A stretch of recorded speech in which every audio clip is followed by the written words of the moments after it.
Hi dear students, KCET exam ಏನು ನಡೆಸಲಾಗಿದೆ almost 45ಕ್ಕಿಂತ ಹೆಚ್ಚು ಕ್ವಶನ್ಸ್ ಔಟ್ ಆಫ್ ಸಿಲೆಬಸ್ ಅಂತ ಹೇಳಲಾಗ್ತಿದೆ. ಇದಕ್ಕೆ KE ಅವರು 27ನೇ ತಾರೀಕಿನೊಳಗಡೆ ನಮಗೆ ಇಮೇಲ್ ಮುಖಾಂತರ ಆಕ್ಷೇಪಣೆಗಳನ್ನು ತಿಳಿಸ್ಬೋದು ಅಂತ ಒಂದು ಇಮೇಲ್ ಐಡಿಯನ್ನು ಕೊಟ್ಟಿದ್ದಾರೆ. KE ಬ್ರೋಷರ್ ಅಥವಾ ಇನ್ಫಾರ್ಮೇಷನ್ ಬುಲೆಟಿನ್ನಲ್ಲಿ ಸಿಲೆಬಸ್ ಬಗ್ಗೆ ಮುಂಚೆನೇ ಅಂದರೆ ನೀವು ಏನು ಅಪ್ಲಿಕೇಶನ್ ಕಾಲ್ ಆಗಿತ್ತು, ಸೊ ಅಪ್ಲಿಕೇಶನ್ ಹಾಕೋದಕ್ಕಿಂತ ಮುಂಚೆ ನಿಮಗೊಂದು ಇನ್ಫಾರ್ಮೇಷನ್ ಬುಲೆಟಿನನ್ನು ಒಂದು ಬಿಡುಗಡೆ ಮಾಡಿದರು. ಅದರಲ್ಲಿ ನೀವು ನೋಡಿರ್ತೀರ. ಸೊ ಪೇಜ್ ನಂಬರ್ 28ರಲ್ಲಿ ಯಾವ ಸಿಲೆಬಸ್ಸನ್ನು ನಾವು ಕವರ್ ಮಾಡ್ತೀವಿ ಅಂತಂದೇಳಿ ಒಂದು ಸ್ಪಷ್ಟನೆಯನ್ನು ಕೊಟ್ಟಿದ್ದರು. ಸೊ ಏನಿತ್ತು ಅದರಲ್ಲಿ?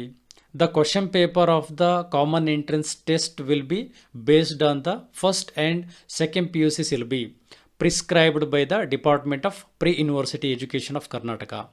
ಅಂದರೆ ಕರ್ನಾಟಕ PU ಬೋರ್ಡ್ ಪ್ರಿಸ್ಕ್ರೈಬ್ ಮಾಡಿರುವ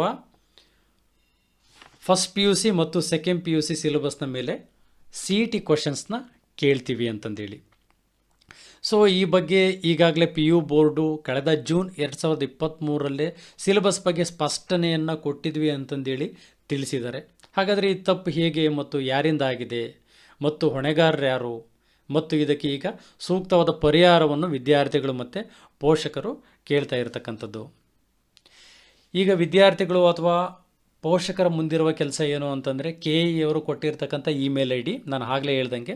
ಸೊ KEAUGCET24@gmail.com ಈ ವಿಳಾಸಕ್ಕೆ ಆದಷ್ಟು ಒಂದು ಏನು ಔಟ್ ಆಫ್ ಸಿಲೆಬಸ್ಸಿಂದ ಕ್ವಶನ್ಸ್ ಬಂದಿದ್ದಾವೆ ಡೀಟೇಲ್ ಆಗಿ ನೀವು ಇಮೇಲನ್ನು ಅಂದರೆ ನಿಮ್ಮ ಒಂದು ಆಕ್ಷೇಪಣೆಗಳನ್ನು ಅವರು ಇಲ್ಲಿ ತಿಳಿಸಿರ್ತಕ್ಕಂಥ ಒಂದು ಇಮೇಲ್ IDಗೆ ಡೀಟೇಲ್ ಆಗಿ ಕಳಿಸಿ ಅಂತ ಹೇಳ್ತಾ ಇದ್ದೀನಿ.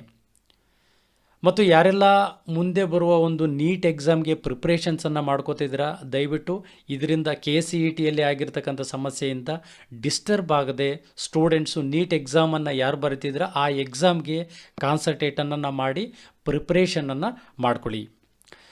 ಓಕೆ, ಮುಂದಿನ ಅಪ್ಡೇಟ್ಗಳಿಗೆ ನಮ್ಮ ಚಾನಲನ್ನು ನೀವಿನ್ನೂ ಸಬ್ಸ್ಕ್ರೈಬ್ ಆಗಿಲ್ಲ ಅಂತಂದರೆ ಸಬ್ಸ್ಕ್ರೈಬ್ ಆಗಿ ಅಂತ ಹೇಳ್ತಾ thank you and all the best.